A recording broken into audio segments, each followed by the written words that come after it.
You are being manipulated by the media, but not in the way that you think, and in fact, it's probably the opposite of the way that you think. I know this sounds like conspiracy stuff, but bear with me and see if you don't agree. I'm going to start by asking you a very simple question.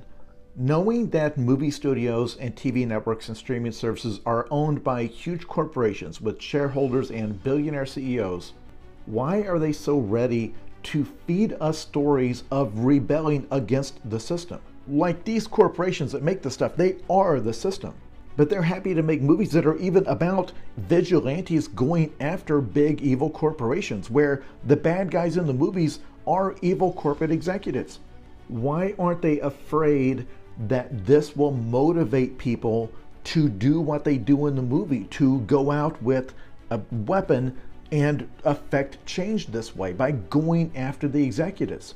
The answer is that they know that if there ever was to be real change, I mean fundamental change to how society works, change that would reduce their own power and their own influence, that it would not happen as a result of an individual taking to the streets with a weapon and going after an executive or a CEO or whatever.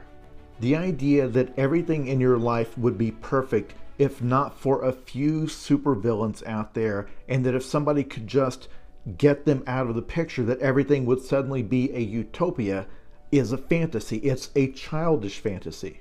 That's how things work in cartoons and video games. That's why they are happy to sell you that fantasy, because they know it isn't real. As long as you think this is how change occurs, they are safe. Because in this world as it exists now, in society as it is organized now, bringing about the fairer world that you want requires a whole bunch of lobbying and lawyers and meetings and regulations and an army of millions of people who are experts in this stuff. And all of it will be incredibly boring. The change you want lies behind a gigantic 1,000-foot tall brick wall called boredom. That kind of change does not look like this. It looks like this. And note, the thing he's doing here is not retweeting memes about how we need a revolution.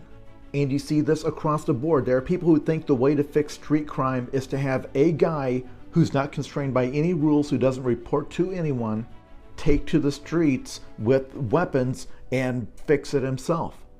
This is fun to think about only because it specifically is not what actually works. Actually fixing crime is an unbelievably complicated and nuanced problem involving poverty and mental health and surveillance and civil rights and drugs and rehabilitation and incarceration and so many other things. In every case, no matter what you're talking about, whether it be wealth inequality or crime or healthcare, the idea that it can be solved with some kind of a vigilante is a fantasy. It is fiction. It's fun because it's not real.